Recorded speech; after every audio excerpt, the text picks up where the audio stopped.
I appreciate your emphasis on the renewal of our minds and the importance of all Christians engaging in theology.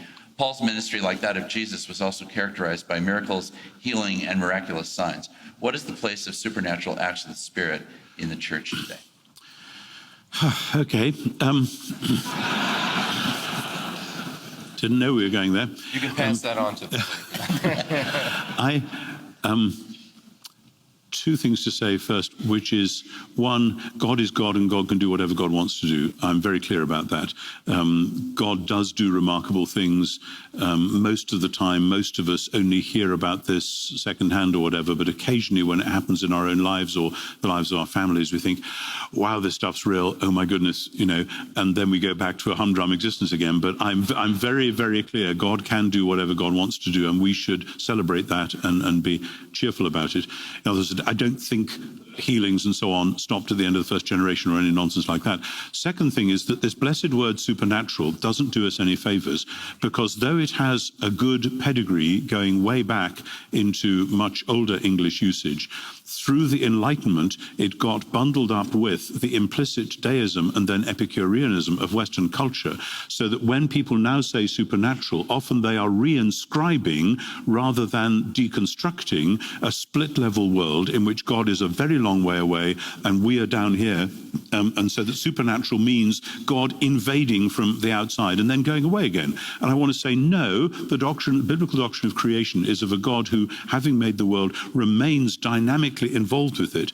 And heaven and earth, as I've often said, are not far removed from each other. They are the overlapping and interlocking spheres of divine reality. So if by supernatural you mean that within that strange overlap and interlock, and it seems to me that's what sacramental theology is all about, that there are times and places and actions which that is kind of particularly manifest. If within that you mean, does God sometimes then heal people, etc.? Absolutely, yes, he does. But if by using the word supernatural, you are in effect doing the split level thing again, then I will say, nope, sorry, don't go there. Not because I'm a naturalist or a materialist, but precisely because I believe in the heaven-earth overlap. And this is something which I think with the new biblical vision of the temple, which has come up very strongly in biblical scholarship over the last generation, we are better able to grasp now than we were, because the temple was all about heaven and earth coming together. And when heaven and earth come together, funny stuff happens. Veli-Matti is our Pentecostal. It only seems right I should ask you this. I just add a footnote affirming what you said, Bishop, about the supernatural. Thomas Aquinas had it right when he said that supernatural does not mean like against nature, but something that goes beyond, transcends. Yeah. It's still, so there is, we don't have a dualistic world.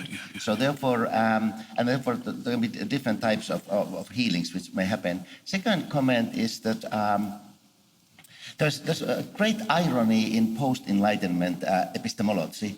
If you believe in the big spirit, God, you shouldn't have a problem with lesser spirits or with lesser. So anybody who believes that there is God, and certainly if believes the deity of Christ, it's quite not intuitive to say that therefore nothing else can happen.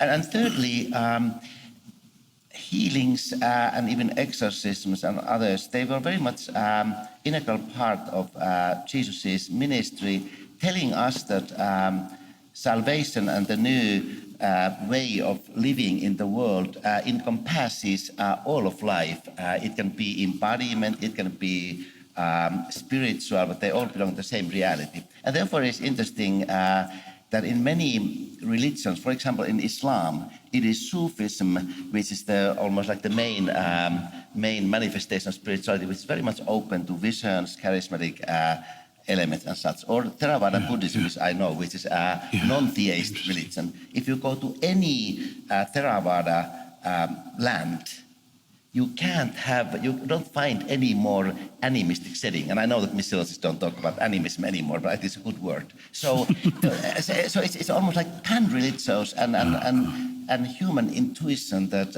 if I believe in God, God should have some dealings with everything in my life. Yeah.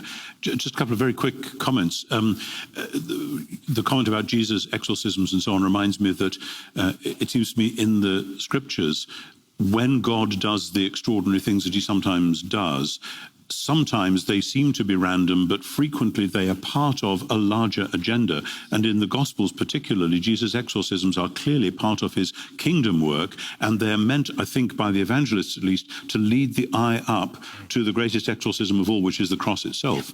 And so they're not just random things. The second thing is about Thomas Aquinas, that clearly that what you said makes sense because of his whole thing of gratia perficiet nec naturam, that grace fulfills nature and doesn't abolish it. There's a danger in Western Protestantism that in the rejection of a kind of easygoing Catholic natural theology, as though it was just sort of topping up with a little bit of grace and we'll be there sort of thing, that we go to the other extreme. And I think, granted the 20th century history of theology with Karl Barth and so on reacting against Nazi paganism, basically, there's a danger that we then, as I said, simply reinscribe a split-level world, which then does cause problems at the local pastoral level when people only have split-level language to talk about what God is doing in their lives, and then they get into muddles because of that.